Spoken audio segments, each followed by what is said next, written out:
আসসালামু আলাইকুম, রোমানা ব্লগে সবাইকে স্বাগতম। সবাই কেমন আছেন? আশা করি আল্লাহ তাআলার রহমতে সবাই ভালো আছেন।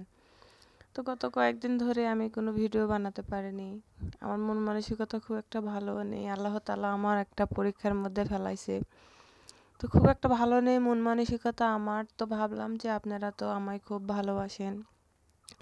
আমার ইউটিউব ফ্যামিলি আমাকে অনেক ভালোবাসে, কারণ আমি কমেন্ট পড়ে আমি বুঝতে পারি। আপনাদের কমেন্টে বোঝা যায় যে আপনারা আমাকে কতটুকু ভালোবাসেন, আমার ভিডিওকে কতটুকু ভালোবাসেন। তো ভাবলাম যে আপনাদের মাঝে একটু ঘুরে আসি, আমার ভালো লাগবে আপনাদের ভালোবাসা পেয়ে। তো দেখেন, আমি অনেকেই জানেন ঢাকাতে আমি গেছিলাম। তো ঢাকা পিলখানা বিজিবি ক্যাম্পে গেছিলাম। তো ওখান থেকে আমি হঠাৎ চলে আসছি। তো দেখেন, রেল স্টেশন দুই জায়গাতে ওখান থেকে ওঠা যায়। একটা হচ্ছিল ঢাকা এয়ারপোর্ট আর একটা কমলাপুর রেল স্টেশন। তো ঢাকা এয়ারপোর্ট ওখানে একটু দূর হয়ে যায়, সময় লাগে বেশি, আবার জ্যামও অনেক ওখানে যেতে।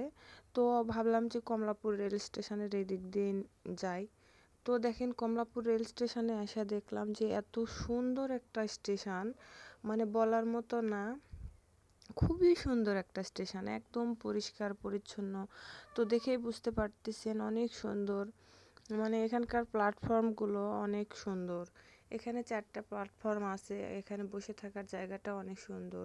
আমি ভাবছিলাম যে হয়তো অন্যান্য স্টেশনের মতোই। আমি অনেক জায়গায় স্টেশন দেখছি, কিন্তু এত সুন্দর করে সাজানো গোছানো স্টেশন একটাও আমি দেখিনি। তো দেখেন, এখানে আমার ছেলে হাঁটাহাঁটি করতেছে, ঘোরাঘুরি করতেছে। আমি এদেরকে ছেড়ে দিয়ে যে আমার মেয়ে ঘোরাঘুরি করতেছে, নাচতেছে, মানে ওর আনন্দ, বাড়ি যাচ্ছে ও, এজন্য আনন্দ করতেছে।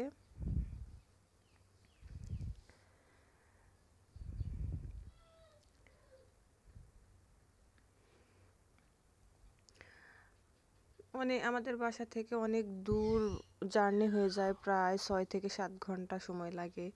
তো এই জন্য আমার বর খাবার কিনতে গেছিলো ওদের জন্য। তো ওদের জন্য কাচ্চি বিরিয়ানি নিয়ে আসলো। এই যে আমার বর আসছে। তো ছোট বাচ্চারা তো এত দূরে জার্নি করবে, অবশ্যই এদেরকে খাওয়াতে হবে।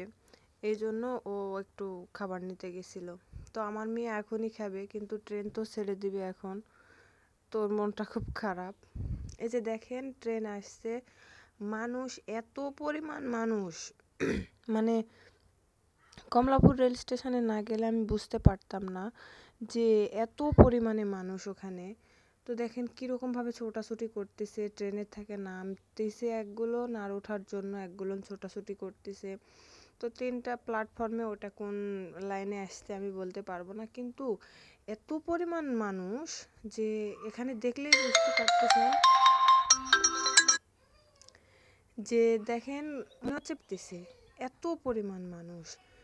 আমি তো দেখে অবাক, তো ভাবলাম যে ঢাকার মধ্যে মনে হয় অর্ধেকটা মানুষ মনে হয় এখানে স্টেশনে, এরকম।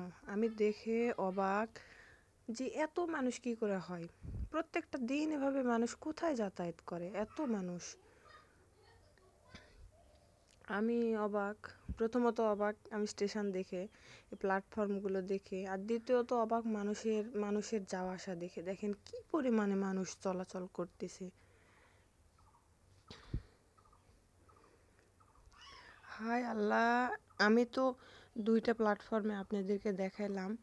একদিক একটার থেকে আরেকটা দেখালাম যে 2টা প্ল্যাটফর্মে সমান তালে মানুষ। মানে মনে হচ্ছে যে আরেকটা মানুষ যে মানুষের ইর মধ্যে ঢুকবে এটুকু পারবে না, পিঁপড়ার মতো একবারে। দেখেন কত পরিমাণে মানুষ যাচ্ছে। আর ফোনের তো তেমন একটা বোঝা যাচ্ছে না, মোবাইলে খুব একটা বোঝা যাচ্ছে না দূরের মানুষগুলো। তো দেখেন, এই যে কাছে থেকে দেখেন, আমার মানে প্ল্যাটফর্মে তো কোনো মানুষ নেই। আমার ট্রেন আসতে একটু দেরি হবে, রাত 8টার সময়। তারপরে দেখেন এই দিক দিয়েও যাচ্ছে মানুষ। ওই যে দেখেন কি পরিমাণে মানুষ দৌড়াচ্ছে।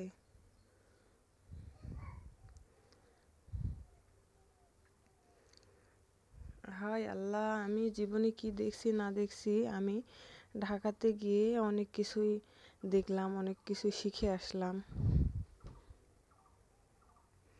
দেখেন কি অবস্থা মানুষের ছোটাছুটি।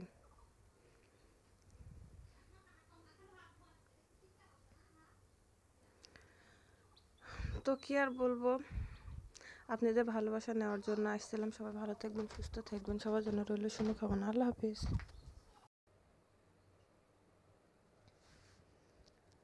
সবাই ভালো থাকবেন, আমার জন্য দোয়া করবেন।